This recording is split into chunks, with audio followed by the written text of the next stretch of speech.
continue the progress that we've made over the last year. How surprised was the management team by what happened yesterday? I think it's fair to say that we were all totally surprised. None of us had any hint that this was coming.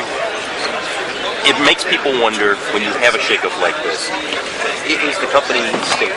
In other words, does it have the leadership strength there that is going to provide the result people are looking for? Well, I believe we have a very resilient team at General Motors, and clearly this is a psychological shock. We all had a great deal of faith and admiration for Fritz, felt he was a very good leader who had led the company through one of the most difficult periods of its history, I think successfully. But, you know, the board makes these decisions, the board acts on behalf of the shareholders, and we in the management team, we're all big people, and we'll just buckle down and get the job done. Does it throw you back, set you back? If you let it, you know, you can dwell on what happened and let it get you down, but that's certainly not the way I was trained in the Marine Corps, and I think the rest of the executives at GM are just going to say that this is something that took us by surprise, something we wouldn't have done, something we don't necessarily like, but our loyalty is to General Motors and the shareholders and the public that buys our cars. How important is it that Ed Whitaker say something? I mean, yesterday it was a hastily called press conference where he said, I'll answer your questions, and now it's unclear when he might answer our questions. So how important is it that the public hears something from GM? I can't answer that question. Guys, we're going to move on to the Chevy press conference. Can I ask you a question from a marketing standpoint on Yes, well, I might be willing to answer one of those. How does this affect you from a marketing standpoint? You want to talk about cars, we want to talk about this. I mean, it obviously hurts you going into a show like this. Let's put it this way, it's a distraction because we have a lot to talk about in a show like this. And, you know, one of the big news was hiring Michael Richards as head of Buick GMC, and his nomination, which I think deserved some attention, got kind of eclipsed by quote, other events, unquote.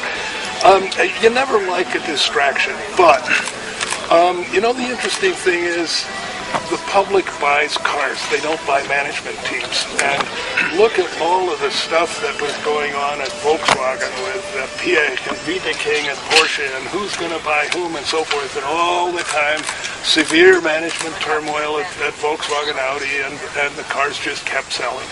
And look at all of the talk about General Motors during the bankruptcy period, and actually, despite everything that's written and said on TV, our sales continue to improve and our reputation continues to improve. So while I wish that the timing were different and I wish it hadn't happened at all, I don't think it's going to set us back at all. Okay, we got to go. All right. Bob, you're doing, you come out for the LA Auto Show, yes, and you're talking about all of your new Chevy Volt, your Chevy Cruze. Yeah. When is the actual time that you will bring out the Chevy Volt to the United States? Well, it'll be in production at this time next year. We'll have the first one still in the 2010 calendar year, and then actual normal regular production will start 2011. And that's when we will start supplying certain quantities both to the public as well as to utilities. And then in the 2012 model year, which kind of begins August, that's when we'll start real high volume production. That's when we'll be doing 60,000 a year. Now, you have right now 0% financing on some of your 2009 models. Are you going to look at the production now because of that, because you do have some incentive financing for your 2009 models of cars? You mean the remaining 2009s right. in inventory? Yes. Oh, there's very few left right now. Oh, that's great. Yeah. No, yeah. We're getting pretty lean on inventory. We have very little overage stock at this point, and that's one of the things that makes us guardedly optimistic about 2011. Is precisely the fact that all of the pretty high inventory we had, we've worked it down. So that from now on, what we produce will be what the dealers sell. You had a Chevy Cruze and a Chevy Volt come out that you showed today. It's a small car and an electric car. Are you going to bring out diesels? No.